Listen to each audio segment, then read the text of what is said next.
So yeah. And ఆది గారు, మీ timing మరి జనరల్లీ నేను ఏమని విన్నానంటే, మీరు యాక్టింగ్ చేసేటప్పుడు ఇన్ఫాక్ట్ మీరు కూడా మీ ఇన్పుట్స్ ఇస్తూ ఉంటారు, బ్రహ్మాండంగా ఇస్తాడు. సో మీ డైలాగ్స్ ఇస్తూ ఉంటారు, అప్పటికప్పుడు మీ సీన్స్ రాస్తూ ఉంటారు అని విన్నాను. ఎంతవరకు కరెక్ట్? ఇది ఫస్ట్ చిన్న ఇంటరప్షన్. అది ఈ విషయంలో నేను ఒకటి చెప్తాను. నేను బేసిక్గా ఆది కానీ లేకపోతే మా శ్రీనివాస్ రెడ్డి అంత ముందు చాలా మంది ఎవరైతే చేస్తానో, నేను ఒకటి చేస్తుంటే వాళ్ళు కొన్ని చెప్తుంటారు, డెఫినెట్ తీసుకుంటాను నేను.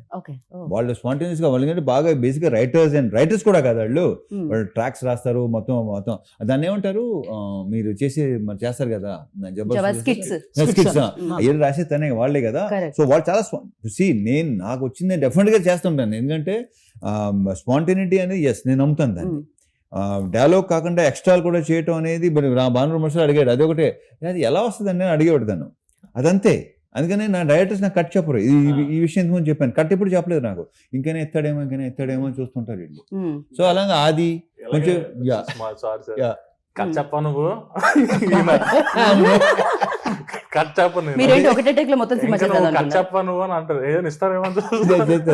బట్ ఏంటి అది ఎస్ అది కొన్ని దాన్ని ఇంప్రూవైజ్ చేసి ఇలా చేస్తే బాగుంటుందని చాలా చెప్తుంటారు. ఫస్ట్ డిస్కషన్స్ అనేది జరుగుతుంది స్పాట్ లోనే. ఇప్పుడు టేక్ అవుతుంది, టేక్ అనగానే ఇలా చేస్తే ఇది బాగుంటుంది ఇంకోటి అనుకోండి, రాధి చెప్తారు లేదా ఇంకోటి ఎవరో చెప్తారు, అయ్యా అది ఉంది. నా వరకైతే నేను సీన్ పేపర్ తీసుకెళ్లి ఇచ్చి రాసేసాం, అయిపోయింది, అయిపోయింది. నువ్వేమనంటే అంటే ఇక్కడ బాగానే ఉందనంటే లేదు ఏదో వేస్తావు ఒకటి. సినిమాకి మాక్సిమం అంత అవసరం రాలేదు, ఎందుకంటే అన్న మీకు తెలుసు కదా సామాజిక వర్గం అన్న సినిమా అంత హిట్ అయిందంటే దానికి డైలాగ్స్ నుంచి మీకు తెలుసు కదా అన్నారు. సామాజిక వర్గం గురించి కదా. అవును, మీరు హోస్ట్ చేశారు కదా, అందరికీ తెలుసు. ఎందుకంటే ఆ సినిమా డైలాగ్స్ వల్లే అంత బాగా ఆడింది, అంటే ఆ డైలాగ్స్ రాసింది ఈయన కాబట్టి. డైలాగ్స్ పరంగా ఈ సినిమాలో అసలు మీకు ఫస్ట్ హాఫ్ సెకండ్ హాఫ్ అసలు బేవచ్చంగా ఉంటాయి, చాలా కావాల్సిన డైలాగ్స్ ఉంటాయి ఎంజాయ్ చేయడానికి. కానీ అలాగే మాస్ రిలేటెడ్ డైలాగ్స్ కానీ హీరో గారు చెప్పేవి అవన్నీ అదిరిపోతాయి. ఇంకా హీరో గారు చెప్పినట్టు ఆయన నిజంగానే ధమాకా సినిమాలో నా just half day shoot, half day just Rao Ramesh గారికి నాకు మధ్య ఆయన్ని కారులో డ్రాప్ చేశారు, హాఫ్ డే షూట్. అది తర్వాత అక్కడ పేలిన 2 జోకులు ఎడిటింగ్ టేబుల్ మీద సార్ చూసి ఈ ట్రాక్ డెవలప్ చేయండి అని ఆ సినిమా అంతా డెవలప్ చేయించారు. అది అలా డెవలప్ అయిన ట్రాక్ అది. అంటే డెఫినెట్ గా ఒక ట్రాక్ డెవలప్ అవుతున్నప్పుడు కొంచెం స్క్రీన్ టైం లేదు, ఒక టైమింగ్ ఉన్న యాక్టర్ చేస్తుంటే నేను ఇంకా కావాలి, ఎందుకంటే టైమింగ్ ఉన్న యాక్టర్స్ మనకు చాలా తక్కువ అన్నట్టు. అందులో timing is very important. So అలా ఎంత బాగుంటుంది ట్రాక్ అది హైలైట్ ట్రాక్ రావు రమేష్ గారిది అది. రైట్. అండ్ సితారా ఎంటర్టైన్మెంట్స్, దాని గురించి వంశీ గారి గురించి బెటర్ డైరెక్టర్ గారిని అడగాలి మేమైతే. పైగా ఇంకొకటి అండి, ఇక్కడ స్ట్రైట్ ఫార్వర్డ్ ఏదైనా చెప్పేస్తారు, అక్కడ స్ట్రైట్ ఫార్వర్డ్ ఏదైనా చెప్పేస్తారు, ఎలాంటి దాపరికాలు ఉండవు ముఖం మీద. సో ఎలా ఉండేదండి అసలు ఇటు నుంచి అటు నుంచి? స్ట్రైట్ ఫార్వర్డే, ఇంకా మధ్యలో ఇంకా వెనకాల మాట్లాడే ఏం లేదు. సో అది ఇంకా చాలా హెల్ప్ అయింది సినిమాకి, అంత స్ట్రైట్ ఫార్వర్డ్ గా క్లియర్ అండ్ ఓపెన్. వంశీ గారి స్పీచెస్ ఎంత హైలైట్ తెలుసా, ఆయన ఏమైనా మాడుతుంటే లిటరల్లీ వంశీకి ఫ్యాన్స్ అసోసియేషన్ ఉంది. ఎగ్జాక్ట్లీ, ఆయన ప్రెస్ మీట్ పెట్టారంటే మామూలుగా ఉండదు అసలు. అలా నాకు తెలిసి ఏ ప్రొడ్యూసర్ కి ఆ రకంగా ఫ్యాన్స్ ఉండరేమో. అంటే ఆయన సినిమా మీద కూడా ఓపెన్ గా ఆయన వచ్చి చెప్పగలుగుతారు, ఇది ఇక్కడ అవ్వలేదు, ఇది ఇక్కడ అయ్యింది అని. అంటే అది చాలా తక్కువ మందికి ఉంటుంది యాక్సెప్ట్ చేయడం, అండ్ మళ్ళీ ఇంకోటి వస్తుంది ఇక్కడ కొడుతున్నాం అని చెప్పడం. That confidence level. ఆయన కథ చెప్తున్నప్పుడు నేను చెప్పాను, కథ విన్నారు, అంత బాగుంది. తర్వాత మన ఎడిట్ లో చూసినప్పుడు ఆ డైలాగ్ గుర్తు లేదేంటి, నువ్వు చెప్పినప్పుడు అన్ని గుర్తున్నాయి ఆయనకి, అంత మెమరీ ఉంది. మళ్ళీ అదేంటి అది ఆయన బాగా నవ్వుకున్నాను, ఆ డైలాగ్ లేదేంటి, అది ఉంది అని. మళ్ళీ అలాగా అతనికి మెమరీ కూడా చాలా ఎక్కువే. రైట్. బాగా అంటే విన్నట్టుగా ఉంటారు కానీ అన్ని వింటారు. అండ్ ప్రొడక్షన్ వాల్యూస్ గురించి ఇన్ని సినిమాలు చేస్తున్నారు, ఇన్ని సక్సెస్ఫుల్ కడుతున్నారు, సో అడగాల్సిన అవసరం లేదు, మీరు అడిగిందా ఆటోమేటిక్ గా ఇచ్చేసి ఉంటారు. సో శ్రీలీల గారితో మీకు ఏమన్నా ఒక పాట ఏదో మీకు ఉంది అని మేము విన్నామండి.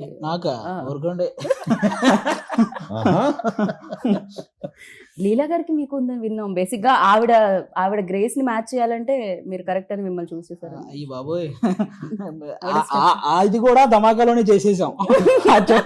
ఆ సాంగ్ లో, పల్సర్ బైక్ సాంగ్ లో మమ్మల్ని కూడా చిన్న ఇన్వాల్వ్ చేశారు. అప్పుడే ఇలాగ చచ్చిపోయాం వాళ్ళిద్దరితో, హీరో గారు హీరోయిన్ గారితో. మాకు రైట్. అండ్ ధమాకా హిట్ తర్వాత ఈ కాంబో ఉండాలి అని, అంటే రవితేజ గారు ఎనీహో దేర్, సో శ్రీలీల గారు కూడా. బేసిక్ గా ఏంటంటే సోషల్ మీడియాలో ఆల్మోస్ట్ ఒక కమర్షియల్ సినిమాని ఆల్మోస్ట్ ఒక 80% చంపేశారండి. కమర్షియల్ సినిమా అనగానే ఇంకా ఏంటంటే కమర్షియల్ సినిమా అనే ఇదికి తీసుకొచ్చారు చాలా మంది. కానీ రవితేజ అది కొంతమంది ఎంతమంది ఉంటారు, మనం అనవసరం చాలా మంది అనుకుంటాం. సారీ టు ఇంటరప్ట్ ఆది గారు, బట్ వాట్ యు సే దీని మీద మీరేమంటారు? తన అన్న దాని మీద పట్టించుకోదు, యు నెవర్ కేర్. సింపుల్, ఎప్పుడు కేర్ చేయలేదు, ఎప్పుడు. కానీ నెవర్ ఎఫెక్టెడ్ మీ. కానీ ఆడియన్స్ పరంగా ఆల్మోస్ట్ 80% ఆడియన్స్ రవితేజ గారు లాంటి వ్యక్తి నుంచి ఇలాంటి కమర్షియల్ ఎంటర్టైన్మెంట్ సినిమాలు చాలా గట్టిగా కోరుకుంటారు. నీకు అందుకే ధమాకా ముందు కూడా చూసి ఏంటంటే కమర్షియల్ అని అన్నారు, కానీ అదే ధమాకా 100 కోట్ల కలెక్షన్ వచ్చిందంటే బికాజ్ ఆఫ్ ఆయన నుంచి ఆ ఎంటర్టైన్మెంట్ కోరుకునే వాళ్ళు 80% ఆడియన్స్ మాకు కావాలి రవితేజ గారి నుంచి ఆ ఎనర్జీ, ఆ ఎంటర్టైన్మెంట్ కావాలని కోరుకునే వాళ్ళు ఉంటారు. దానికి ఈ మాస్ జాతర అనేది మళ్ళీ పర్ఫెక్ట్ సినిమా ఆయన నుంచి ఆ ఎంటర్టైన్మెంట్ కోరుకునే వాళ్ళందరికీ. రైట్. అండ్ మాస్ డెఫినెట్గా ఏ హీరో అయినా ఫస్ట్ ఇండస్ట్రీకి వచ్చారంటే మాస్ హీరోనే అవ్వాలనుకుంటారు, ఎందుకంటే మాస్ మార్కెట్ అనేది చాలా ఎక్కువ అండ్ కమర్షియల్ సినిమాలకు ఉండే వెల్కమ్ అనేది చాలా ఎక్కువ. యాక్సెప్టెన్స్ అనేది చాలా కష్టం, ఒకసారి వచ్చిందంటే ఇంకా దానికి తిరగలేదు. Simple, very simple. Same time కొంచెం హీరో ఎవరైనా కాస్త ఎనర్జీ పెట్టి డైలాగ్ ని అవలీలుగా చెప్తూ ఉంటే రవితేజ గారిలా చేస్తున్నారు అంటారు. సో ఇది దేర్ సార్. అండ్ వాళ్ళు కూడా నాకు తెలిసినంత వరకు చాలా మంది aspiring actors that energetic portions చేయాలంటే నాకు తెలిసి మిమ్మల్ని రిఫరెన్స్ గా చూడొచ్చు. ఇప్పుడు ముందు ప్రో అయిన ఆటలే కదా ఇన్స్పిరేషన్ తీసుకుంటారు. ఎగ్జాక్ట్లీ. మేము చిరంజీవి గారిని తీసుకున్నాం. సో ఇప్పుడు నెక్స్ట్ వచ్చే వాళ్ళందరూ ఆయన తీసుకుంటారు, కొంత తీసుకుంటారు. సార్ మీరు చాలా మంది తీసుకుంటారు సార్, ఆల్రెడీ వచ్చిన వాళ్ళు తీసుకుని ఉంటారు, వచ్చే వాళ్ళు తీసుకుంటారు, ఇది జరుగుతూ ఉంటుంది ఎలాగో. అండ్ దీంట్లో కామన్ ఏంటంటే ఒక బ్లాక్ బస్టర్ సినిమా ధమాకాలో కామన్ అయింది శ్రీలీల గారు, రవితేజ గారు అండ్ బీమ్స్ ఇస్రో. Beams also done a fantastic job for that film and music plays like a very important role అని చెప్పాలి. And here already Maas Jatra song ఇంకా 2 సాంగ్స్ వస్తున్నాయి ఆన్ ద వే.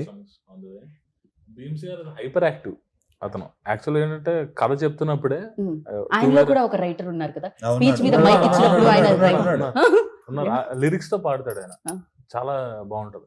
అండ్ తన లిరిక్స్ ఉన్నాయి చాలా గ్రౌండెడ్ అండి, అన్ని మీకు ఈజీగా పాడుకునేటట్టు ఉంటాయి అన్ని. కంటిన్యూ. సో కథ చెప్తున్నప్పుడే ఇక్కడ ఒక మాస్ పాట కావాలి అని అంటే ఒక నిమిషం ఆగండి సార్ అని చెప్పి ఆ తూమెర లవర్ పాడి ఆ మధ్యలో ఈడియట్ మిక్స్ చేశారు ఆయన. అప్పుడే ఓకే నాకు ఎలా ఉంటది అసలు, బా అయిపోయింది, పని అయిపోయింది, ఇదే కావాలి మనకి. సో అంత ఎనర్జీ, అంత హైపర్ యాక్టివ్ ఉంటారు. అండ్ అతను పాడేటప్పుడు కూడా ట్యూన్ గా కాదు, లిరికల్ గా పాడతాడు. లిరిక్స్ కూడా అతను మాక్సిమం అతను మంచి వర్డ్స్ పెడతారు. సో అతను సింగర్, మంచి మ్యూజిక్ డైరెక్టర్, మంచి లిరిసిస్ట్ కూడా. రైట్. అండ్ ఇందులో ఒక ఏఐ సాంగ్ చేయడం జరిగింది. ఏఐతో టెక్నాలజీ వచ్చిందనా లేకపోతే కాంబినేషన్ వల్లనా? బికాజ్ ఆఫ్ టెక్నాలజీ వచ్చినందుకు కూడా ఉంది కాబట్టే కదా ఆ డెసిషన్ తీసుకున్నాం. అదే that's mean, but AI is very famous నౌడేస్ like. అందుకనే కదా ఏ వచ్చింది కాబట్టి సరే చక్రికి ట్రిబ్యూట్ అనే పాపం తను ఫీల్ అయ్యాడు. బాగుంది, మంచి ఐడియా అనుకుని. రైట్. అండ్ మీ ప్రీవియస్ బ్లాక్ బస్టర్స్ అసలు Puri sir, you and Chakri గారు అంటే కాంబినేషన్. ఇప్పుడు నాది గానీ, జగన్ది గానీ, చక్రిది గానీ మొత్తం ఆ టైంలో ఉన్న ఒకేసారి కెరీర్ ఒకేసారి స్టార్ట్ అయినాయి. Right right. సార్ మీ సినిమాల్లో ఫేవరెట్ సాంగ్స్ అంటే మేము అంటాం, అంటే చక్రి గారు టాపిక్ వచ్చింది కాబట్టి I'm just asking you. So bold అని ఉంటాయి, but think for you all time favourite అంటే ఎప్పుడైనా మీరు లాంగ్ డ్రైవ్ చేసేటప్పుడు, మీరు కార్లో వెళ్ళేటప్పుడు? గుచ్చి నంబర్ 1 నంబర్ 1 చూపులతో గుచ్చి.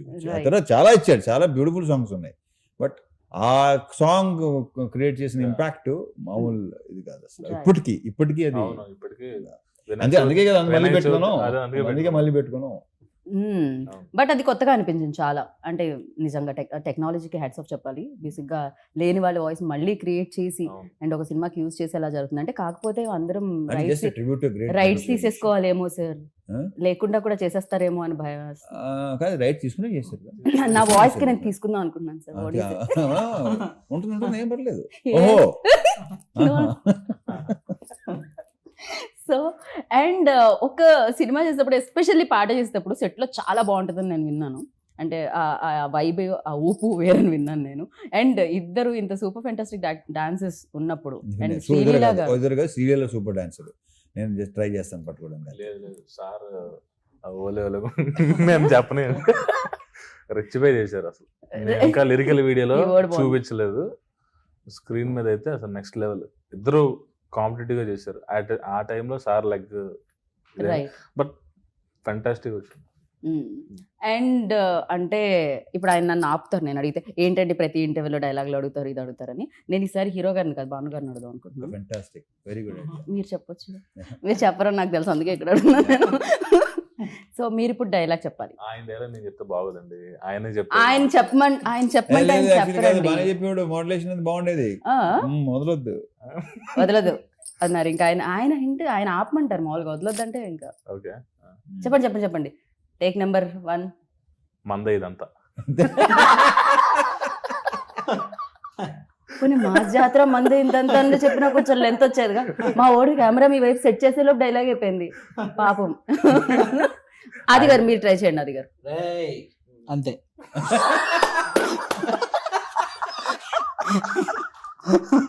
October 31st అంతే. అంతే.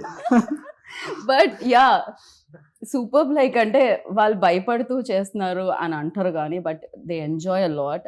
యాజ్ లైక్ మేము ఎలా అయితే స్క్రీన్ మీద మిమ్మల్ని చూసినప్పుడు ఎంజాయ్ చేస్తూ ఉంటామో, I hope this film like ఎలా అంటే ఏదైతే బ్రేక్ వచ్చిందో అంటే అప్పుడు వస్తుంది ఇప్పుడు వస్తుంది అన్నారో, ఇప్పుడు 31st వచ్చేస్తుంది. అండ్ వచ్చిన తర్వాత ఇది కొన్నాళ్ల పాటు బ్లాక్ బాస్టర్గా వెళ్ళగాలని మనస్ఫూర్తిగా కోరుకుంటున్నాను. దే పెయిడ్, అలాగే నాకు లవ్ కూడా ఉంది కాబట్టి కోరుకుంటున్నాను నేను.